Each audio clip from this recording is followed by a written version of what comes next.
Welcome to Joy Powered Workspace Podcast, where we talk about putting the humanity back into HR. I am Jody Curtis, owner of Purple Ink and author of Joy Powered, a workspace game-changing new book. I'm here with Susan White, a national HR consultant and collaborator with Purple Ink. Today's topic is starting a job search. Susan, I just read this morning, actually, that Gallup came out with new statistics to say that Americans' optimism about the availability of good jobs in the U.S. surged to its highest level since they've been tracking the statistic. Wow. They say 54% of Americans say now is a good time to find a quality job. Any thoughts on that, Susan? Why do you think that might be? Wow, I think that's terrific. I love good news like that. Right. And, who knows why? I think the economy has been really strong for the last, 6 or 7 years. And, if you're reading the paper today, it looks like it's going to continue on this path. Right. They did say in the article part of it that it was, in fact, the economy, but also that just as employees see their own individual companies hiring for whatever positions, that raises their own optimism that there are more positions in other companies as well. Wow. So as an employer, you're probably feeling pretty good because the candidates out there are more plentiful. But then again, maybe you should be out looking if your employees are starting to get that interest in looking for a job. Right. So it's a good time, I think, as an employer to make sure you're keeping the employees that you have happy, having some of those maybe stay interviews, or making sure you have competitive salaries and benefits, that you're just taking care and watching out for your own employees. That's so smart. I love the concept of stay interviews. We use those a lot in the jobs that I've had before. Jody, why don't you talk for the audience a little bit about stay interviews and why companies do them and maybe how they structure them? Yeah, so the concept of stay interviews, I think, comes from thinking about when we're interviewing new candidates for positions, there's some excitement around bringing in the new person, right? And who are we going to get and what will they do and how will they add value to the company?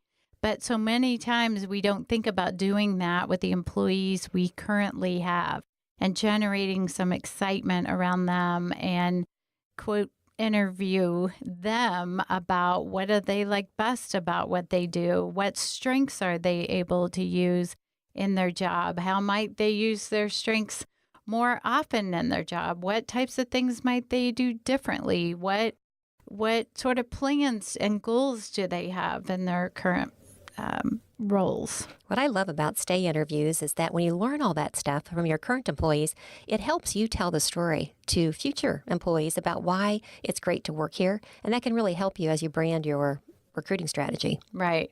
So those can be a very effective tool, just talking. It sort of always makes me think, too, about when there's excitement or buzz in the office when you get a new client, but yet doesn't seem so exciting when you get more work from an existing client, too, right? Mm-hmm. So it's you need to focus on the clients you already have and the employees you already have as well. Now, Susan, I hope you're not looking for a new job, but how do you think it would affect you or those other people out there who are in the process of looking for a job? Gosh, I think when we hear how robust the job market is right now, I think you have to also realize as a candidate that the competition's probably going to be greater. Right. Competition is hearing these statistics too, right? So they might put them on awareness that there are other opportunities out there. I, for many, many years, have told people that even that I worked with, that I think it can be a good process to go through to look for a new job, even if you're not maybe 100% ready to look.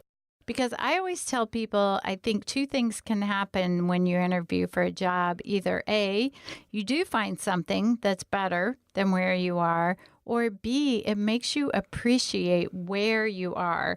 That old adage of the grass isn't always greener, right? I think that makes lots of sense. Plus, there's such a feeling of power that if you are ready for a job search at any point in time, you don't feel as vulnerable. that could happen to you. You might lose your job. Or, it gives you more choices. So I'm a big fan of that too. You should always be, I think, job change ready, whether you choose to pull the trigger or not. Right, right. And sometimes that can even be internal positions in your organization too, right? Not just externally, but looking what else might there be an opportunity for you with your current employer. That's smart. Yeah. So, Susan, what do you think are the steps to look for a job? What should people do first? I really look at it as a 6-step process to make sure that you are job change ready. The first is resume, and we'll talk about each one of these, I think, in a little depth. Having a resume that is market ready, I think, step one. The second is really having your elevator pitch ready to be able to tell your story. When an employer says, "So, Jody, tell me about yourself," you want to be able to articulate very crisply and confidently your story. Third step would be actually applying. And I'd love to get into maybe where do you go to apply? And simultaneous with that, networking. Mm-hmm. Who do you know that can help you target, companies and target jobs? Step 4 is really preparing for an interview and really going through all of the heavy lifting to make sure that your interviewing muscle is really strong and ready. Fifth step is what to do after you interview. How do you actually close the deal? You've gone out there, you've shared your story. They've asked you all the questions they can ask. How do you make sure when they're going through their decision-making process that you're the one they pick? And then final step, number 6, is negotiating the offer and really saying no in the right way to the companies you don't want to join, or maybe the job offers within your company you don't want to take. Right. So step number 1, we'll go back to that one, was getting your resume ready. Now, I keep reading that many people are saying that the resume will be going away soon and all we'll have is a LinkedIn profile. Susan, I don't know about you, but I think that could be true for some organizations, but from my experiences with a lot of clients, I think we're a long ways away from that still. It's funny. I think you can look at your resume, at your LinkedIn profile as a resume. Right. So it doesn't matter to me whether you call it your LinkedIn profile, your CV, your resume, your bio.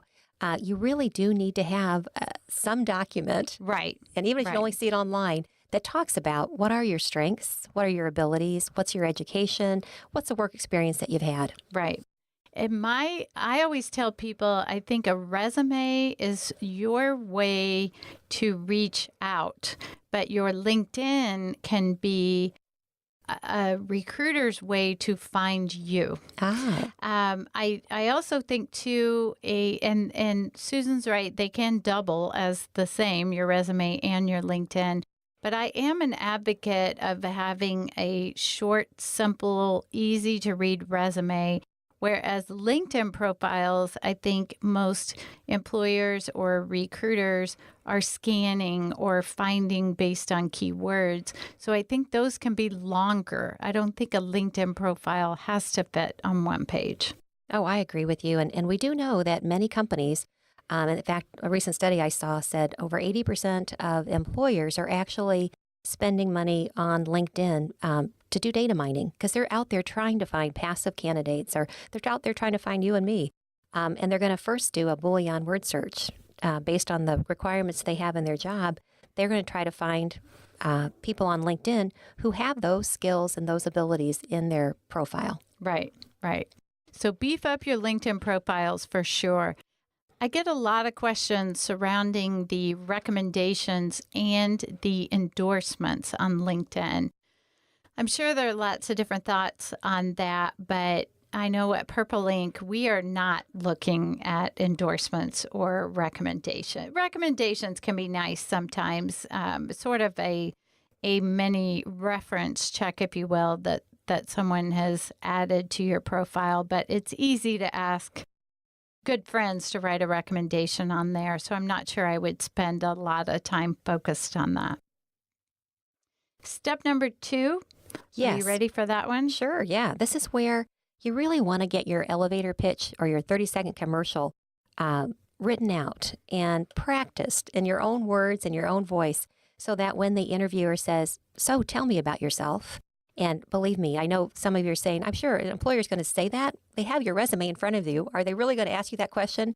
I guarantee that even with your resume or your LinkedIn bio sitting in front of them, they're going to say, tell me your story.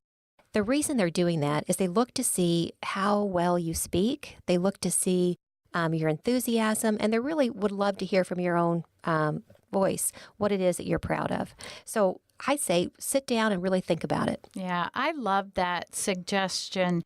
You'd be surprised how many people are not able to succinctly articulate those thoughts. What is it that you want me to know about you in just a few sentences? I think is a great idea. I truly have been in interviews where I've seen the candidate just crash and burn because they start in where they went to high school, then they got married, then they had 3 kids. They go on, and the interviewer themselves have a hard time grabbing back the speaking mode. Right. So I like to say, put it into 4 paragraphs. Your first paragraph would be, here I am. I'm Susan White. I've been in HR for 25 years. I left, such and such a company because of such and such. And then I'd go to my second paragraph, which is, here are the 3 things I am really good at. And you never give anybody more than 3 because most people can't remember number 4 and number 5. So you really need to stop at 3. And then third paragraph would be any special credentials you have. Maybe you're certified in your particular field. Maybe you've got a master's in such and such. That's your chance to give them any special educational or professional designations. And then your fourth and final paragraph is where I would use that opportunity to transition what I have done to what it is I'm talking to the individual about. So if it's that I want to stay in human resources, I'd say, I'd like to take all the experience I've learned in employee relations in the human resource field and really apply it at a company that's headquartered here in Chicago or whatever, so that they see the linkage. Mm-hmm. Both LinkedIn and Career Builder have done studies for many years that say that recruiters or hiring managers spend 6 to 10 seconds on your resume. So don't assume that they're picking up on the resume what it is you're wanting to get across to them. So having this elevator speech about what you want to say and highlight that is really important. I got to tell you, isn't it crushing to think that a recruiter spending 6 to 10 seconds looking at something that you probably spent 16 to who knows how many hours working on? But it is real. That is the truth. And I've had a lot of people say when I've asked them how an interview went, they would come back and say, well, I wanted to tell them this or tell them that, tell them my story. And I never got the opportunity to fit it in. So if you get that chance right at the very beginning to jump in with your elevator speech, I think is very appropriate. No, I agree. Very smart. Well, good. Well, step 3 is really applying to jobs and using your network. So why don't we start with applying for jobs? There's so many different job boards out there, so many different ways to apply for jobs. Jody, do you have any advice on where would you go or where do you suggest your clients go to apply for jobs? Yeah, so our top 2 that we always recommend to people are LinkedIn or Indeed. There are lots of job boards out there that connect with each other. Even our own applicant tracking system at Purple Ink automatically posts to 10 different sites all at the same time. And then those sites get picked up by other sites. So you don't have to go to 50 sites to look for them, because some might be more specific in your industry. That might be more appropriate. But generally, I think if you're searching LinkedIn and Indeed, you can stay pretty focused on those 2. I really think those probably are the 2 hottest right now. If in some of the more specified or specific ones might be if you're in IT, DICE, DICE.com is really strong and has a really high success rate. And then, the ladders is one that executives will use. Usually those are for jobs focused only over $100,000. It's called theladders.com. We also like, if you're in central Indiana, there's a relatively new app or site out there called WorkHere. And it focuses on jobs that mostly are under $40,000 and is based on location. So we highly recommend that one as well. What I find so interesting about WorkHere is it enables you on a mobile app to see who is hiring from where you are at any given moment. Because so often when I talk to candidates, they want to work somewhere close to home. I mean, that's really important to them that they don't have a huge commute. And so what a wonderful new application. So you can find out who is hiring in your hood. Right. One thing, too, I wanted to mention on this, I think it's fantastic to use your resources and to use your network or people that you might know at an individual company to help you get in the door. But a rule of thumb I always encourage candidates to do is apply first online, especially if they have an online applicant tracking system, to get into the system and then tell your friends or networks or neighbors or contacts about you. I know when I was an HR director, so many times I would get a phone call or an email saying, John Smith is a friend of mine and he's applying for your position. But if he wasn't in my system right then where I could go there and pull him up and make a notation on it, it got lost for me. So I always tell people, follow the rule or follow whatever it tells you to do to apply. If you need to come in, which is pretty rare anymore, but typically it's going online and completing the application, then use your networking sources after that. Jody, I would say to you, if I'm the person someone wants to network with in a company, I love knowing what job they've applied for and the requisition number if they have it. Right. It makes it so much easier, as you say, to get to the HR director or your HR contact to really follow that opening.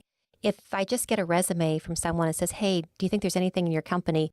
It's much less likely that we're going to find a match. You know, you as the applicant, you want to do that heavy lifting. Now, let's talk for a moment about using your network. Some of my clients feel very reluctant they say, listen, I don't feel comfortable asking somebody for a job.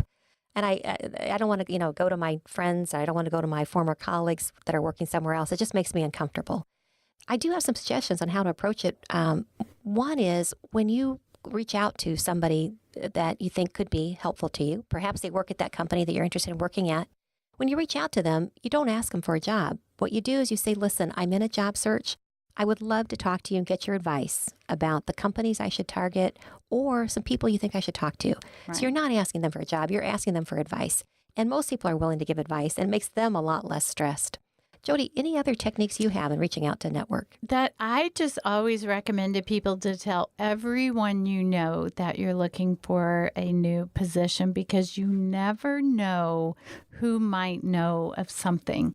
You know, some people think accountants, for example, need to talk to other accountants, but it might be your neighbor's spouse who's an accountant, or your neighbor's grandma, or your neighbor's friend, or you just never know who you might be talking to that might have a connection somewhere else. So I think it's always appropriate to let people know that you're looking. Now, that, of course, can be more complicated when you have a job and you're not wanting to everyone to know, or certainly at your current employer, that you're looking.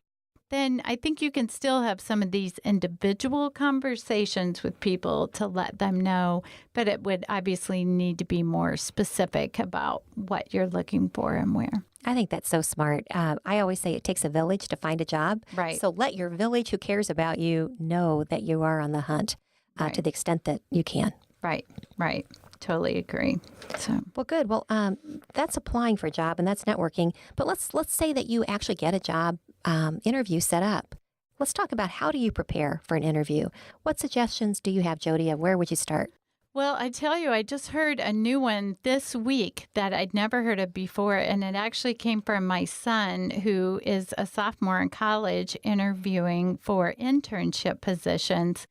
And he said as he was preparing for his interviews, he played word games with his roommates because I don't know if he heard it in class or at IU, that it helps you think on your feet. Wow. So he was playing some specific games that everyone had to participate in to share their thoughts on just silly subjects. And we did it as a family last weekend. And I thought it was a great idea of just getting your mind around different topics and how to respond. Now, having said that, I think sometimes we tend in interviews to speak too quickly, right? And it's okay to pause and think, okay, how do I want to answer this question? What situations have I had?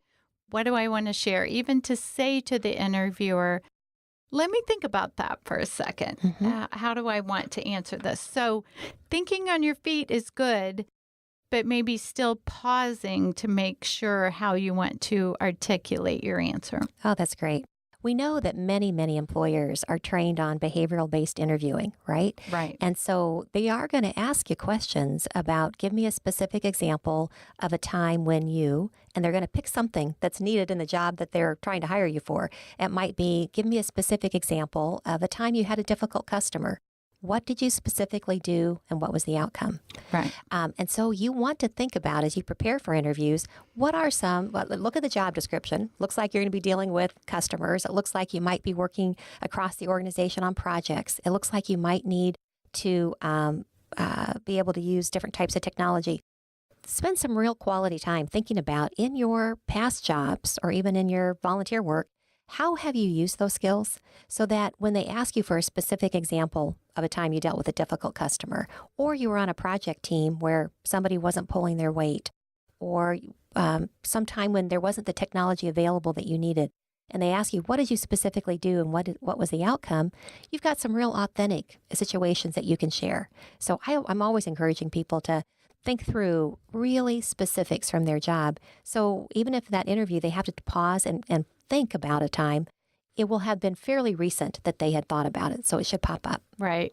I think generally, too, even just thinking about 3 or 4 key moments in your career, and it might be key moments where things didn't go so well or where things did go really well. And a lot of times you can pull different versions of that story into a behavioral interview question. So thinking about what are those key moments and how might that be an answer to several different kinds of behavioral questions. I think that makes sense. The other thing, when people are preparing, I like them to think about, what do they think their greatest strengths are and what do they think their greatest weaknesses are? That's a question that's been asked, probably since the dawn of time. And I think everyone's fairly comfortable talking about their strengths. But when it comes to sharing a weakness, the one that people say, oh, I just care too much. I just work too hard. I work too hard. That's exactly the one I probably wouldn't recommend those. Instead, I would think about a true weakness and be authentic. But the way I would approach it, maybe it's that you sometimes miss deadlines. Maybe it's that you have a hard time standing up for yourself, or whatever it is. I want you to be authentic, but I always coach an individual to really go in there and present it in something like this. Jody, I learned early in my career that sometimes when I have a lot of things going on, that I want to give everything full attention, that early on I'd have missed deadlines. So what I've learned to do is, now what I do is I set up every Friday little alarms and alerts so that I don't miss deadlines. Whatever it is, you want to let them know what it truly is, but let them know how you're conquering it. Right. I will tell you that future employer would much rather have somebody who understands their weakness and they're working around it than somebody who says, I just care too much. Right. I work too hard. Right.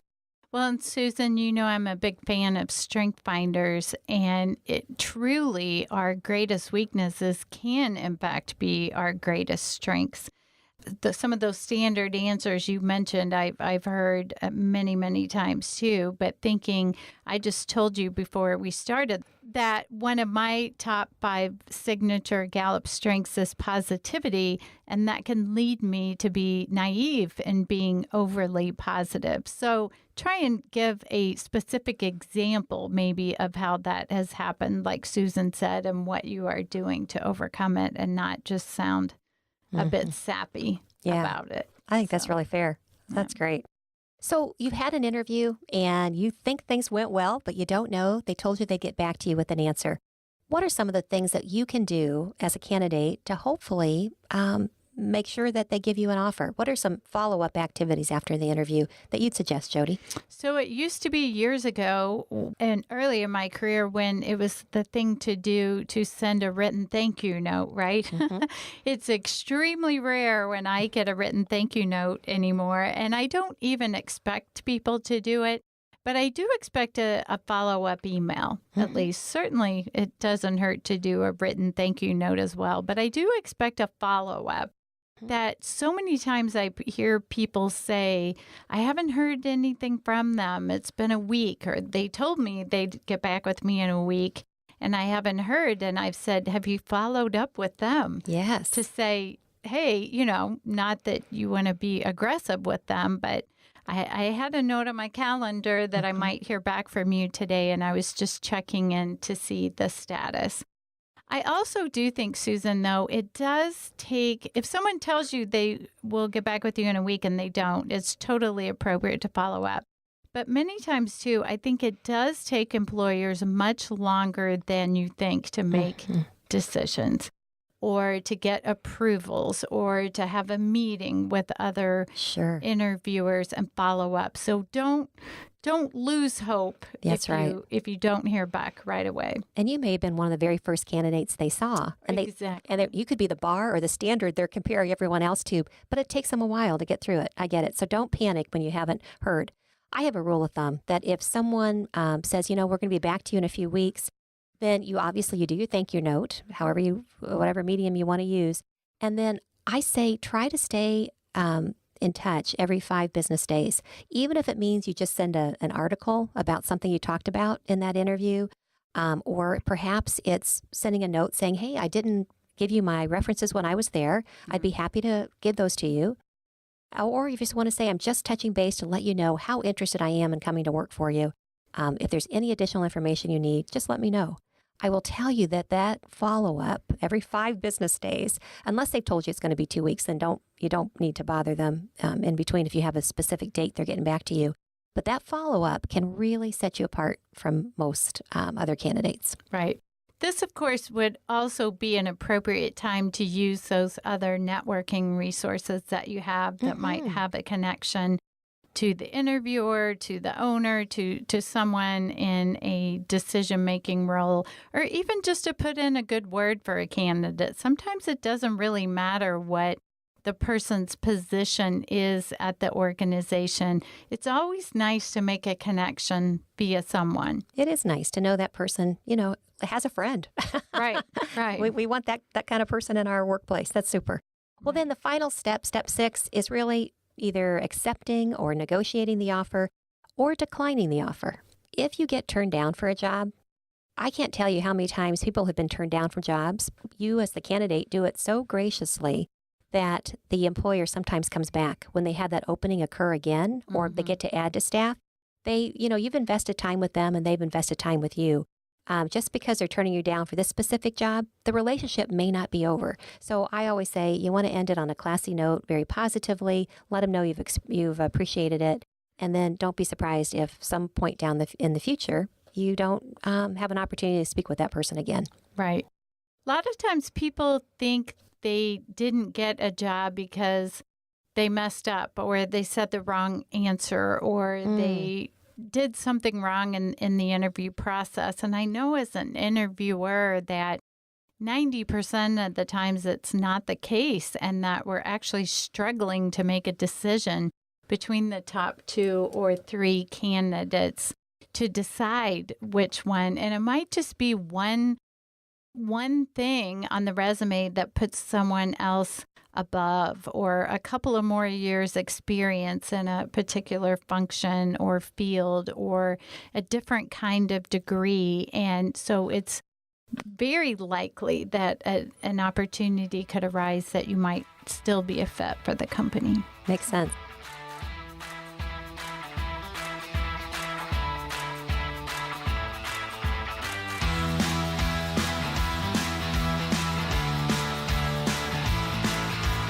What do we know about salary negotiations? Yeah, always a difficult topic, right, for both the individual and the HR person, the manager, anyone on the corporate side, sometimes to think about how to best negotiate salaries.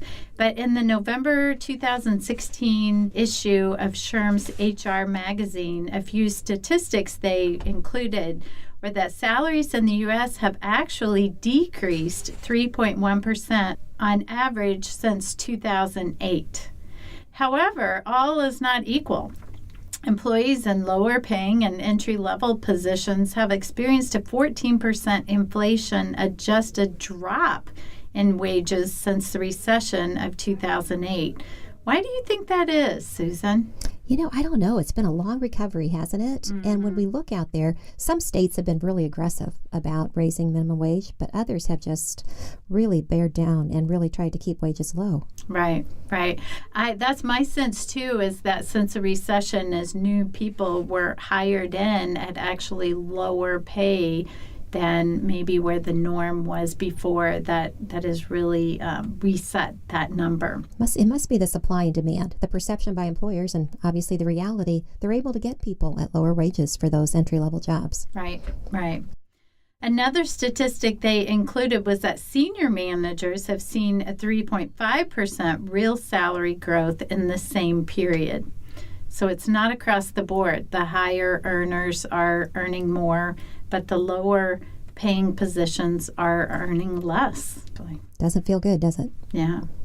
So, Susan, when is the right time as an employee to negotiate a salary?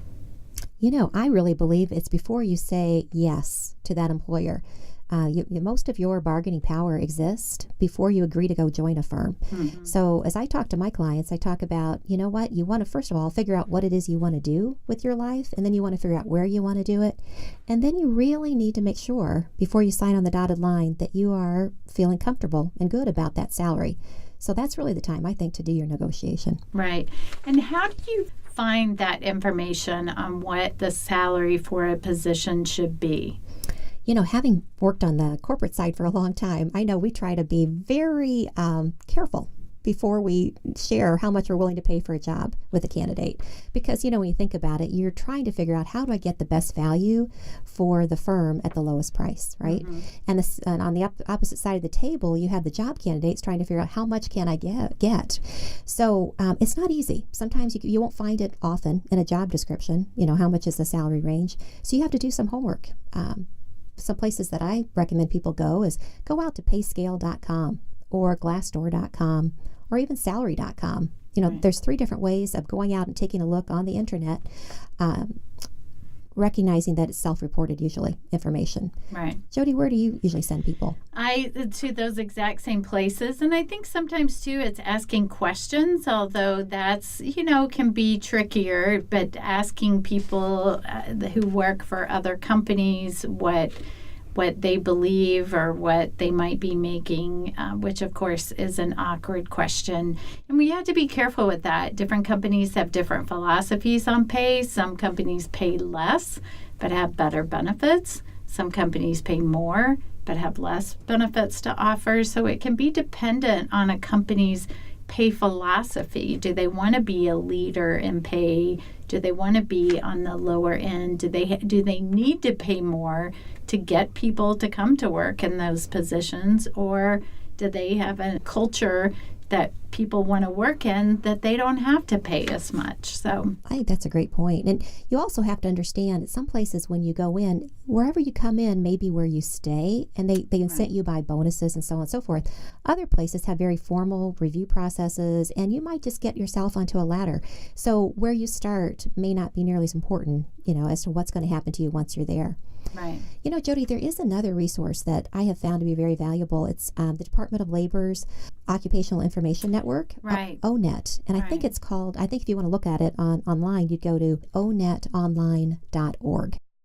And what's nice about it is that it's the Department of Labor, your tax dollars and mine at work, because the Department of Labor, one of their responsibilities is to keep the American public educated about professions in the U.S. And they will talk about all different types of careers. They will explain all the knowledge, skills, abilities, other attributes you need to have in order to be in that profession, as well as they will report whether it's a growing profession or if it's a contracting one, and average salary by nationally and by state. Right. Interesting. And that, of course, is important to the process as well as understanding what types of roles you're looking for. Is it an expanding position? Is it a position that companies have difficulty in hiring for? Or is it a position that they are going to get numerous qualified candidates to fill that role as well? So, Jody, the rule of thumb used to be before you would really consider moving to another company, to a new job, the rule of thumb that I'd always heard was you should be looking for at least a 15% increase. Have you heard that, or do you have any guidance on that? I have not heard that 15% number or any number really, but I think we have to think about why are we changing jobs and what is it that is most important to us. And that salary, an increase in salary might be nice for a while, but might not be really everything we're looking for. Is it about the benefits? Is it about flexibility? Is it about having more paid time off? Is it about, are you unhappy in the position you are and you'll be more engaged or able to use your strengths more in a different role? So we have to think through all those options, I think, before looking at a different job and expecting that 10% or 15% or whatever that number might be is really worth it. I think that's really fair. You brought up a great point that what really makes you happy. I wonder, would you approach negotiating for things other than salary any differently? Let's say you wanted to work from home more than what you currently are. And so maybe you need to go in and negotiate it with your boss. Or maybe you want more vacation. Maybe this is the year you want to go to Europe and it's going to take, a good 4 weeks and the company only allows 3 weeks. Any other approach you might use that's different than negotiating for salary when it's something that's non-money related? Yeah, I think both of those are good. And I think sometimes too, when companies have a fairly rigid or precise compensation structure, that they don't have a lot of flexibility in compensation, but they might have a lot more flexibility in some of those other things. Even just working hours. I know semi-early in my career, I was the first person in an organization of 800 people to be full-time, yet to ask to only work 4 days a week. And it was my kids were young, and it was a huge benefit for me to be able to do that. And I still believe to this day I worked harder and was more efficient and more productive during that time period because I was able to get that benefit and have an extra day off with my kids. So those types of things can be even more meaningful to people than both on the individual side and on the corporate side as well, too, to be able to offer those types of things that don't cost anyone any more money. I spent 10 years working 4 days a week for a large corporation. And it was funny. I would go in every Saturday or Sunday because I wanted to land on Monday and prove to everybody else that I didn't miss a beat by not being there on Friday. That's exactly what I did, too. I was just crazy efficient. And that was back in the day where it was more difficult to work from home when I did That's it. Right. When I didn't have email access from home, or I didn't have easy email access from home. Sure. I could log in, but I couldn't get it on my phone, and I'm not even sure if I had a cell phone at that time. What was so great about that is I know I felt so loyal to that company that you could not have gotten me out of there for any amount of money, right? Because I felt I had the flexibility on Fridays to be a room mother or to be a Girl Scout leader or whatever it was. It was really important to me during those 10 years. Right. That's funny. We had that same experience, only I was off on Mondays. Oh, so at least we had our 3-day weekends, right? That's right. Which was invaluable, priceless, right? So, Susan, what are some tips on negotiating? Jody, what I think I would do is I would start with really tracking my accomplishments. That's an important thing for any employee to really, throughout the year, make note of when you really have a major contribution, perhaps what customers you brought in, perhaps it's new processes that you changed or some innovation you've done, so that you have a good record of it. And really, that's a great idea, regardless of whether or not you're going in to specifically negotiate, but just to remind yourself and to remind your boss or manager what it is you've done this past year. I agree. And then the second thing I think is think about, what is the target salary that I believe that I should be at? And, we talked about going out to Glassdoor.com or Salary.com or Payscale.com to find out what people what people are reporting that they're earning in particular jobs. So do some real self-assessment. Where do I think I should be salary-wise? It's probably step 2. Right. Good idea. And then step 3, I think you ought to practice. I'd sit down with someone and let them pretend to be the boss so that they can raise objections that you can actually give some practice or have some practice responding to. Right. That is practicing anything we do. We think of practicing presentations sometimes, but so many conversations I think could go better if we practice them ahead of time, or even encouraging other people we work with or talk to think about practicing a conversation of any kind can be so incredibly helpful. Oh, I agree. It's like exercising a muscle, right? Right. And the more you do it, the stronger it gets. And I want people to give me objections that I, practice responding to. Right. And then I think the final step really is to really figure out the right timing and prepare your boss. You let them know in advance that you want to come talk to them about your salary. Perhaps that's a good approach. Or even think about, are there better times to reach your boss than others, where they're more receptive to ideas and things? So if it's like the beginning of the month and you always have very busy, beginnings of months, perhaps wait till the middle of the month to have that conversation. Right. Susan, what do you think are the risks of negotiating salary, maybe both for the employee and the company? Yeah, I think if you're a brand new hire and you're not saying yes yet to that job offer, you want to be really thoughtful about how you negotiate, because you don't want to start off with a new company with them having a bad taste in their mouth. Maybe they've offered you X dollars and you say, I really need XX dollars. You don't want them to think, do I really want this person on my team? So I think you have to be really thoughtful about how you do it. And I actually like to script people on how they approach it. Then I think it's different, though, if you are an existing employee and you feel like you need to negotiate because you're not getting fairly compensated over time. I think that's a different conversation. Right.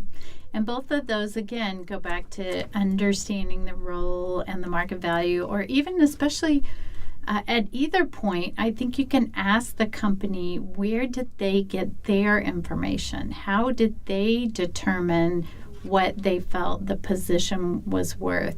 And what were those qualifications, and do you meet those or not? So if you're not able to find a lot of information on your own, ask them. The larger the company, I think many of them have more structured pay scales and more data on how they have determined the pay. But for a lot of smaller companies, sometimes they haven't maybe research the role, or it was just what the person who was in the role before you had made, and those skill sets and experiences might be different. But I think it's fine to ask that question of them in a non-judgmental format. Yeah, non-threatening, right. Right. It's funny, I'll have a lot of salespeople say to me, I think they expect me to negotiate, Susan. I'm very happy with this, but should I ask for more? And I do think that here's how I would approach it. If I was working if I had an employer make an offer to me, I think what I would do is whatever offer they gave me, I would act delighted. I would be delighted in that. I'm so pleased. I really think I can contribute to your team. I would love to join XYZ company. Everyone I've met there, I feel like are people that I really would enjoy being, working with. But then I'd say there's only one element of the offer that I'm struggling with a bit. And then I'd get real quiet. So I'd go from this delight at the beginning of the call to this very somber moment. And I'd say, I will need a couple of days to kind of think this through. There's only one element of the offer. I'm telling you, 9 times out of 10, they'll say, what? What is it about that offer that you're struggling with? And then you can say, if it's vacation, maybe it's not enough vacation. If it's benefit package starting, 30 days from now, or if it's salary, I'd say, salary-wise, I really need to be $10,000 more than where I am here. But I know that you've gone through a lot of work and research to come up with this offer. It's something that I just need to work through. I'm telling you, sometimes the person who made that offer will say, listen, let me go back and talk to the hiring manager, or let me go back and put some numbers together and let me get back to you. That's perfect. Or sometimes they'll say to you, well, I'm sorry, we did a lot of analysis, internal equity here. We've benchmarked it across the nation. We really believe this is a fair offer. You say, oh, I'm sure that it is. And understand, I'm so excited to get the offer. This is the element I need to spend some time on. Sometimes they'll call you in that 48 hours you've asked for, and they'll say, listen, we are not going to lose you over $10,000. Or we can't give you 10, but we can give you 5. And that's you win. Now, there's going to be a percentage of times when they go the whole 48 hours and you call them back and you want that job. You're able to say, listen, I want to, as you know, how delighted I am with the offer that you made me. I did spend a couple of days. I looked at the number from every different direction. I can make it work. I'm telling you, if you go use that approach, that employer is not going to have a bad taste in their mouth. And instead, you very well may have walked away with something more than you could have had. Right. Well said.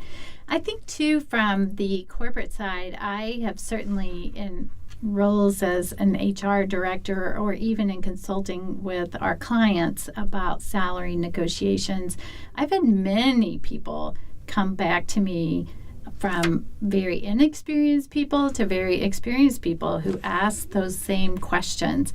And sometimes I was able to negotiate and sometimes I wasn't. Mm-hmm. And sometimes I felt that we had done our homework and knew the true value or understood our position.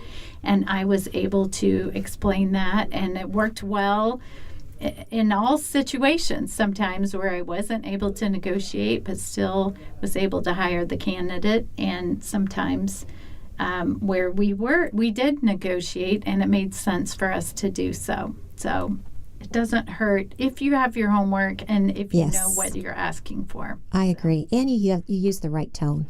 Right. It can wear on you if somebody comes in and they say, especially if you had that conversation about salary early in the interviewing process and everything was copacetic, and then at the end the person surprises you and say, well, I really can't work for X dollars. I do need 10,000 more. That's, I think, when it gets into the little dicey, right? Right.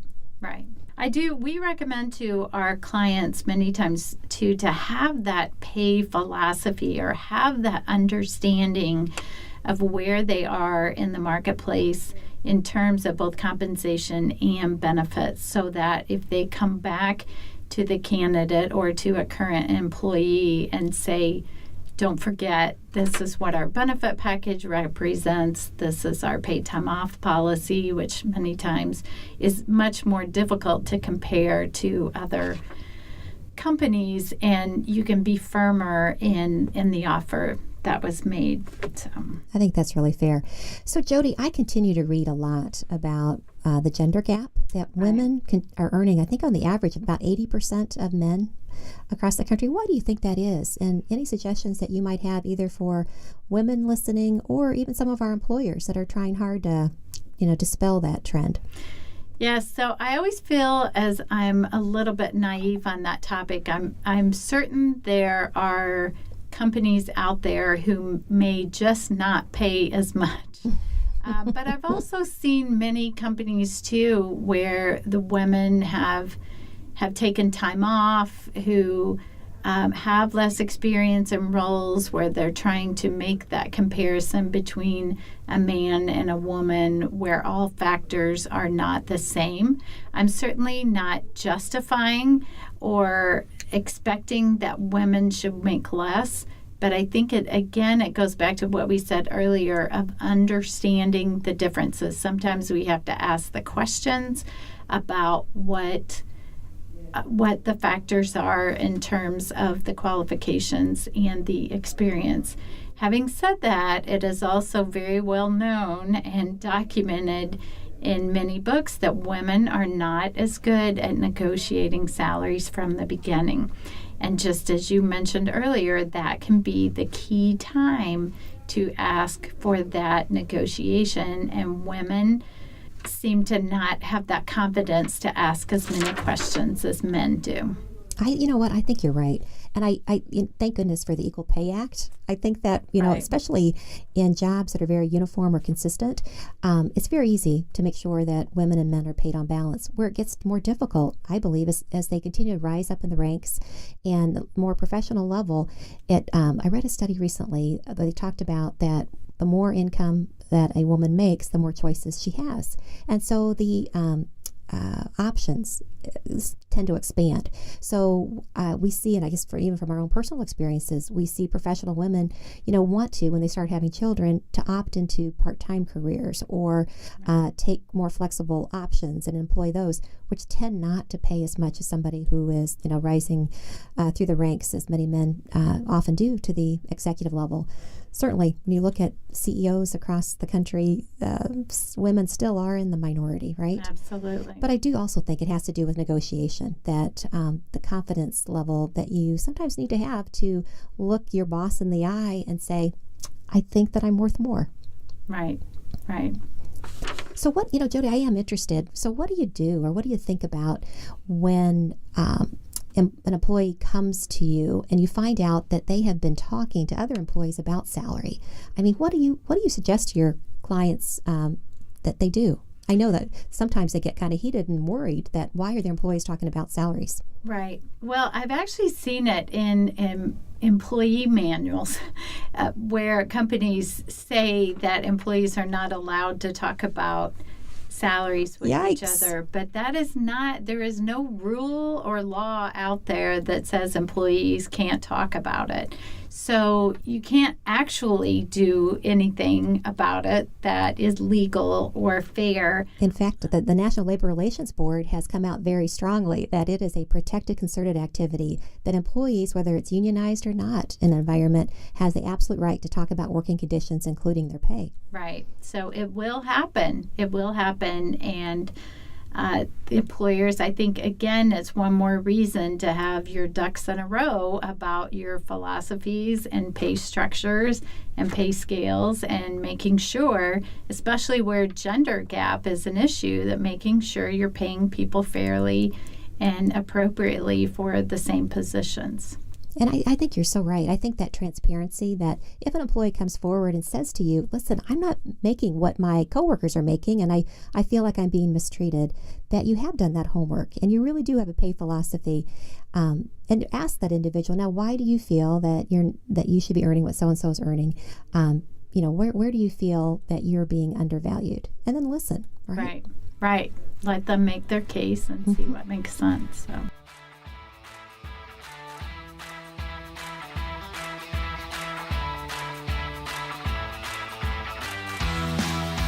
We did get some mail this week, Susan. Oh, really? Hey, great. Who from? We had an email from Frank in Greenwood, Indiana, who said, every time I hear from a recruiter about a role I've applied for, they immediately want to know what my salary expectations are. I am afraid if I say too high, they will eliminate me. And if I say too low, that is what they will offer me. How should I answer that question? Frank, I think that is a really legitimate concern.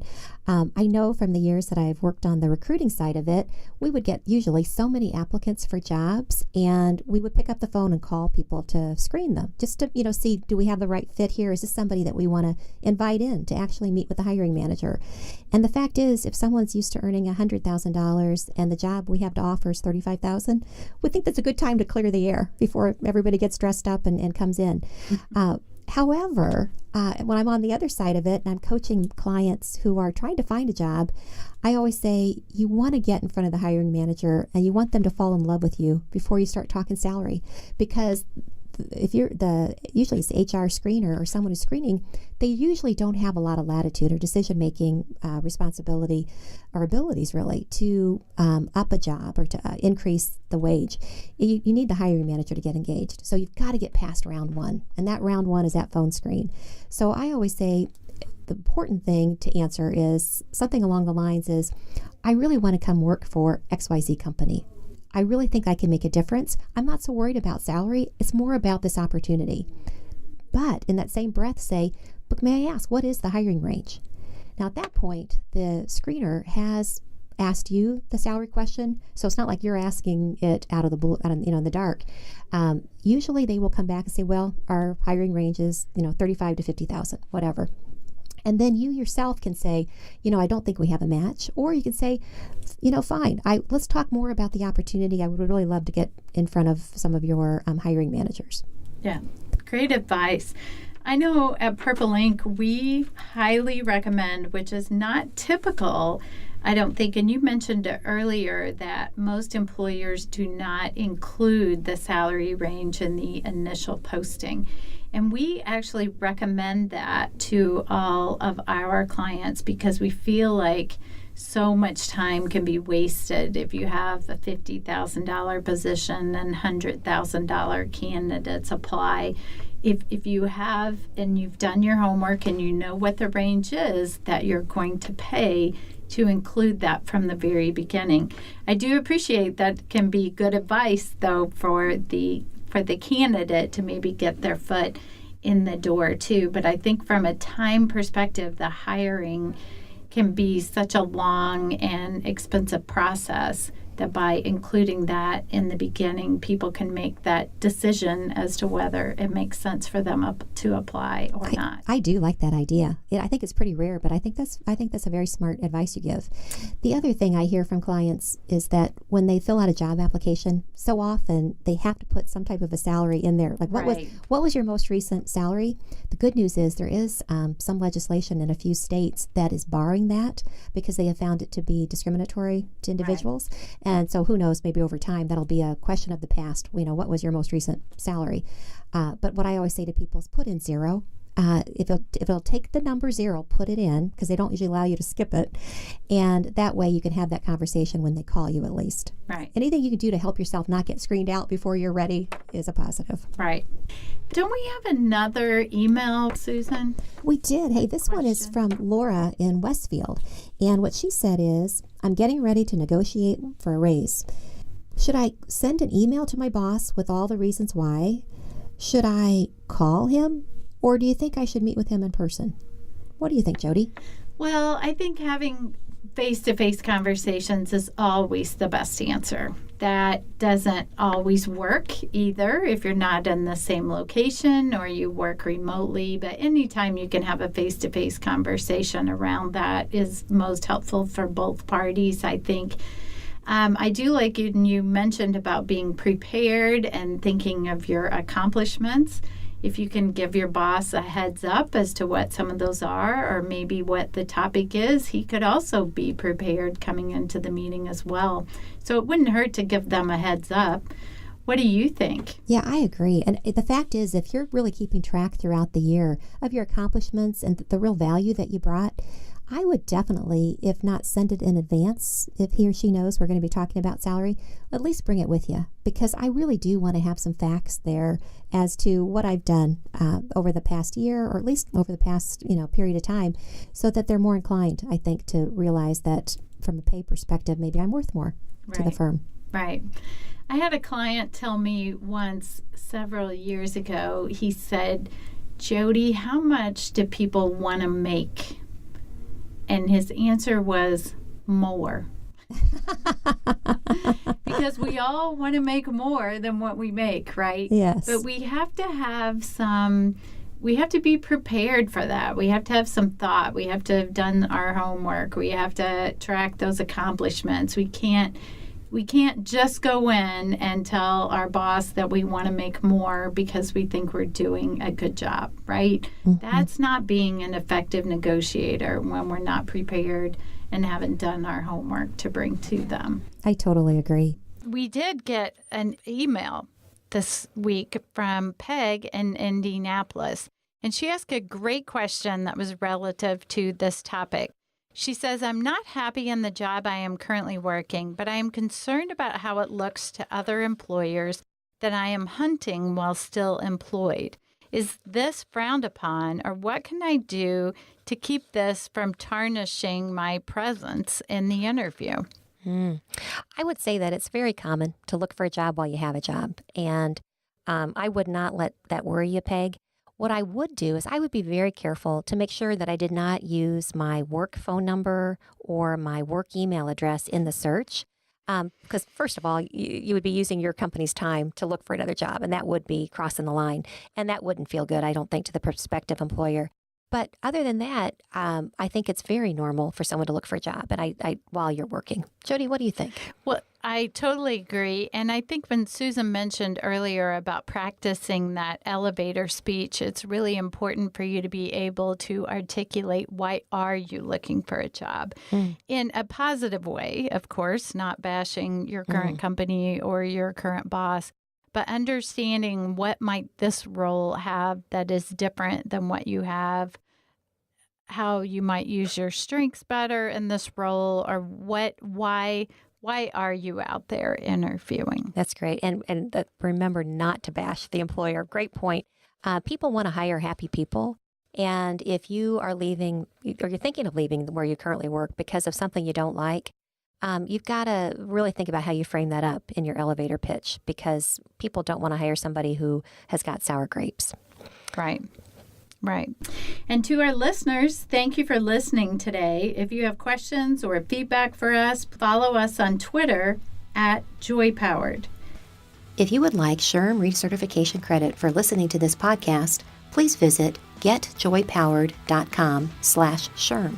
You'll find an evaluation of the podcast, and once you complete the evaluation, you will see the SHRM recertification credit code and a link to a proof of participation certificate. Again, that's getjoypowered.com/SHRM. Thank you for listening, and thanks for your dedication to the HR profession.